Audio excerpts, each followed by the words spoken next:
So what we're going to do here is probably the cheapest and most effective performance restorer to one of these you can possibly do. It costs next to nothing and it just brings it back up to factory performance. And I have no doubt on this one especially, lots of Ks, no catch can, lots of city driving, the ports and the valves are going to be so carboned up.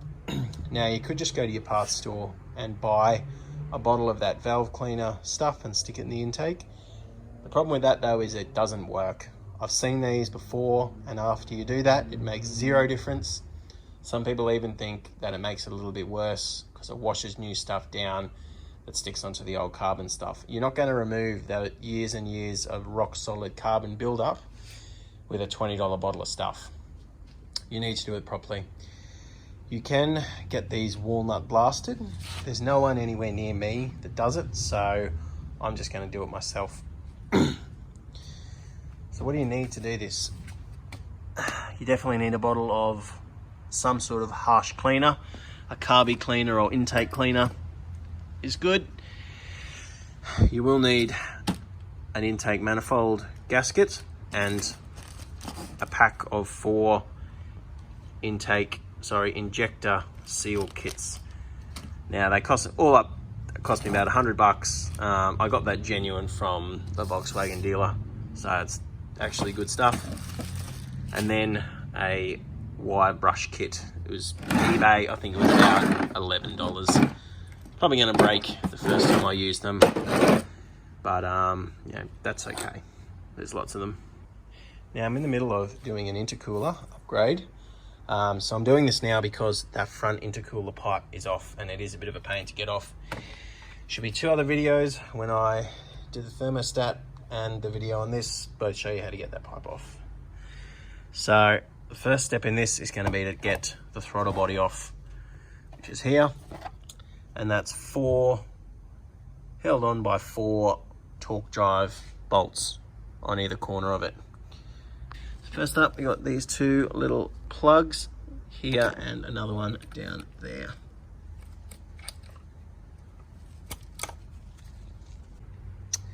So 1/4 inch ratchet drive is your best friend for getting all of them. So one annoying thing about this vehicle, it seems to be a combination of torque drives and the triple star drives as well.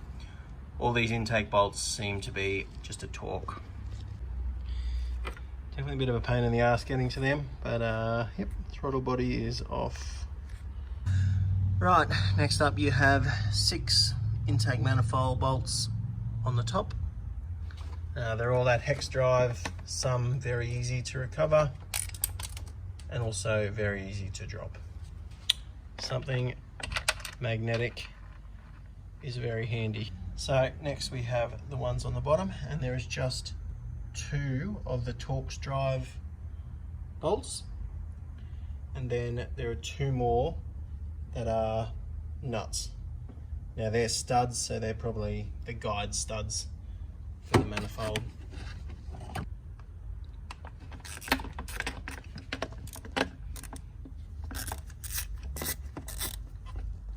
Surprisingly, the access from sort of underneath here to both the nuts and the bolts is actually pretty good. So I managed to catch everything with my hands, not too at risk of losing anything. There's lots of other sort of random stuff holding this in place. We've got a nut here on the side. We got one underneath the dipstick. There's some sort of crankcase vent or breather down there, that upside down one. All right, we got some sort of a breather line here that wasn't even on properly. We've got a high pressure line on the bottom of the fuel pump, which is a 17. You'll get a bit of fuel everywhere when you crack that. Right, we got a couple of EGR. Another one in here. Whoop. That's been taped up. Nice, nice. Okay, there's a return fuel line that I just popped off that I needed 2 hands for. There's the barb there, just one of those clamps. I've got an electrical plug down in here.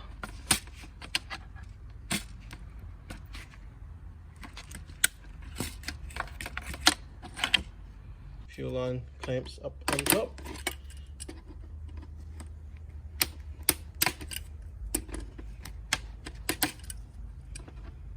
Okay, this next one, it's referred to in all the online forums as the Satan bolt, and I'll show you why. It's the bottom end of this crankcase breather or support. Firstly, it's a weird M10 triple star drive. If you don't have some of them, you'll have to buy one. And it's just about impossible to get to. So my triple star drive's a 3/4 inch drive. So I put that in there first, backed this clamp off this water line here, and putting the drive in first, I managed to get the extension into the back of it about halfway. So I should be able to crack it there.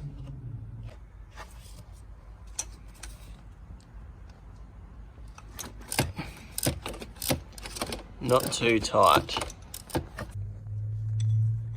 There it is. It's not even a breather, it's just a stupid support. I believe we're about to have liftoff.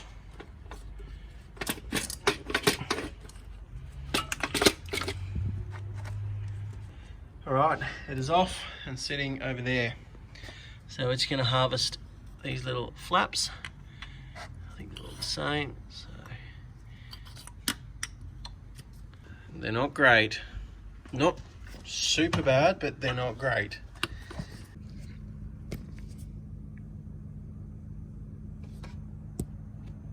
That one's pretty bad. Marginally better. And that one at the end's probably the worst. So when you disturb the injectors, you have to replace all the seals and the circlips.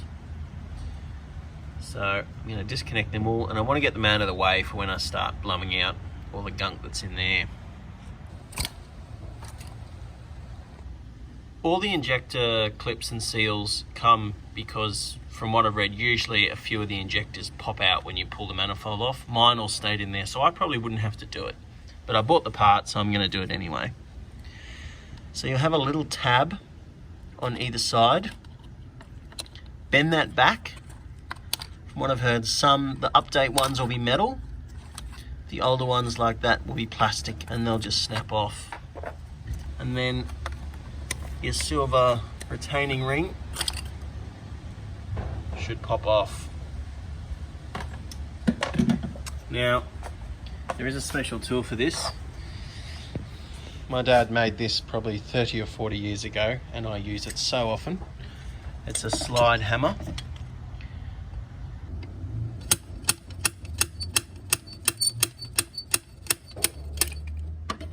There we go. So once they're all out, lying in each one will be this plastic clip, plastic sort of seat, and there's a lot of schmutz lying down in there, so the less you can let fall in, the better. So I'm pretty paranoid of shit falling down into either the injector ports or another port, so I've taped them all up with 100 mile/an-hour tape, and you can put all carb cleaner and stuff on it and it won't sort of dissolve like masking tape. So the tools I'm actually using to do this clean, I've already done one port. The wire brushes that we bought, they're really good. Also a set of these, just like these little picks, they were like $5 from the parts store. They're really good because I think the worst build-up is like down around the valve seat. You can get down there and sort of really pry it all out. Doesn't take too long, probably 15 or 20 minutes each port. Firstly, I'll spray just a little bit of this carb cleaner stuff in each one and have a look with the light and make sure that it is pooling. If it's pooling, the valves are fully shut. You want them shut because you don't want a little bit of this carb cleaner and stuff into the cylinders, okay, but you don't want to be putting lots down into there and jamming it down next to the rings.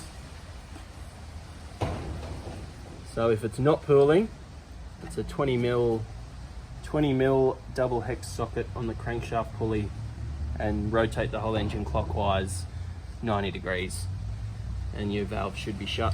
So spray lots of that. Once you confirm they're shut, spray lots of that cleaner down into there, let it cool and soak in for a few minutes, and put lots of rags down in there because you'll blow shit everywhere.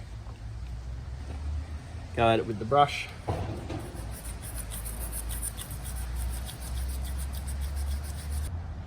it makes a lot of mess, this.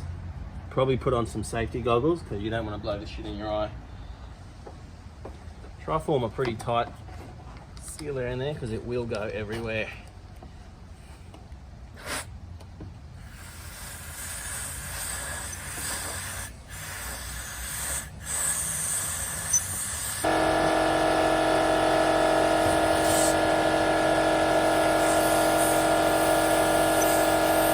So once you've done the brush, that sort of tidies up the inlet tract. You can start going to town on the actual valve seat. Now, you can kind of, it's pretty hard to tell. So on the left is one I haven't touched with the little tool.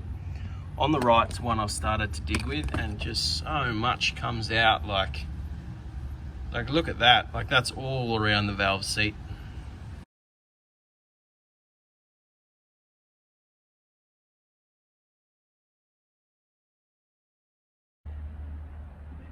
Okay, so next is onto these injectors.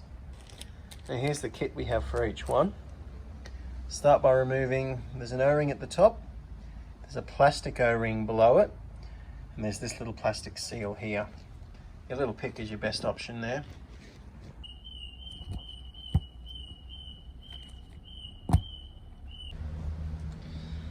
So before we put the new seals in, a little bit of rubber grease everywhere, not a lot. So in your kit, you get your seat, your retainer, and your three little seals.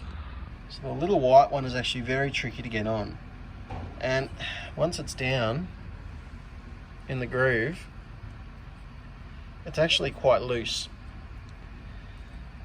And that would seem wrong, but actually in the injector port, the hole is quite conical, so it squashes it up back down onto that and forms a good seal. So back over in the engine bay, it's a good idea to take a photo of the orientation of everything first. First we have the seat, and the seats all sit like that. So next is the injector itself, and a light smear of grease everywhere, never goes astray.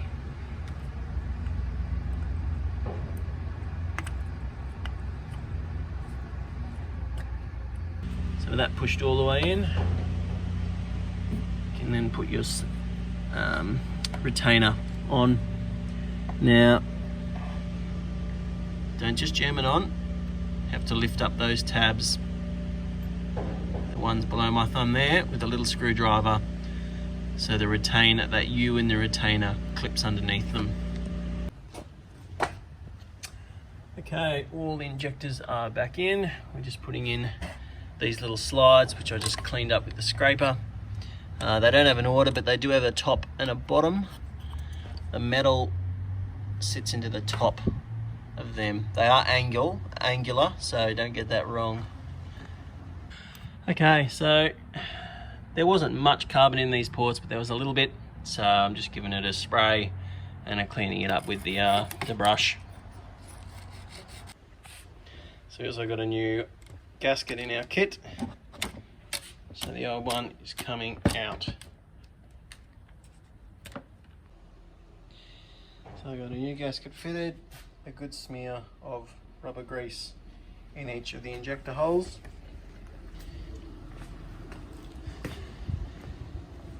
They're all in, hitched all back up, and we're ready to refit the manifold. So I pack the end of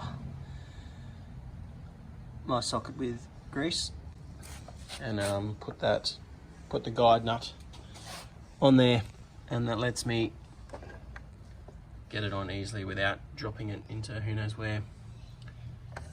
So I've just put 2 bolts in, top and bottom. hitched up just the fuel lines, the two over here, the one on the bottom of the pump and the return line, and primed the ignition a few times. And as far as I can't see, there's no leaks. So I'm gonna go ahead and put everything back on. Hitched everything back up, started it up. Initially I got lots of codes, realized I hadn't plugged in one of the throttle cables, plugged it in, cleared the codes, started it up, and it all seems perfectly fine. So now the valves are clean, I want to keep them clean. So firstly, frequent oil changes of a good oil that's got some high detergent qualities. I really like that stuff. A much more contaminated oil and older oil will put a lot more carbon onto those valves than new oil will. Secondly, I'm going to run a can of this through it at every single service now. I don't think that would have any chance of removing the carbon that we just pulled out of them before, but I think a can of that every 10,000 Ks has a good chance of removing the looser, more kind of sludgy, liquidy stuff that will eventually turn into the hard carbon. So I'm going to run that through it now. Run it through before you change your oil. So don't run that through the new oil, you'll just put a whole bunch of shit in it. So there's two spots I'm going to flush from. Firstly, I want to do the entire intake tract, including through the intercooler.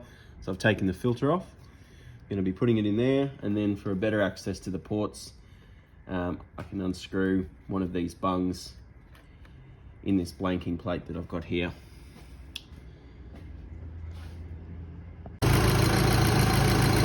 Okay, so I'm going to pump a fair bit of this in there now, and then cut the engine and let it sit for 20 minutes or so.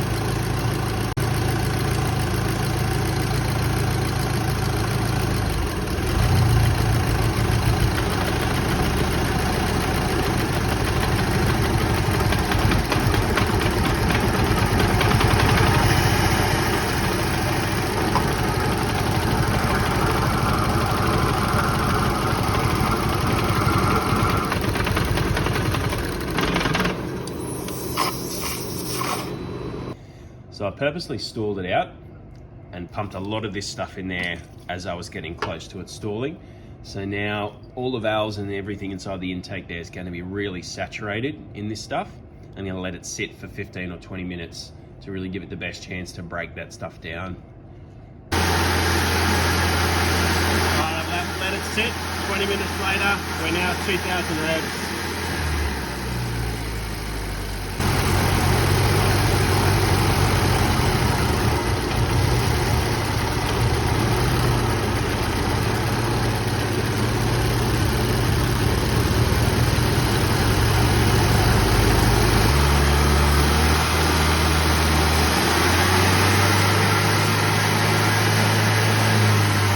Alright, we're all done. Basically just let it sit for a while at 2,000 revs until all the smoke stopped coming out of the exhaust. I should have filmed that. Yep, all finished there.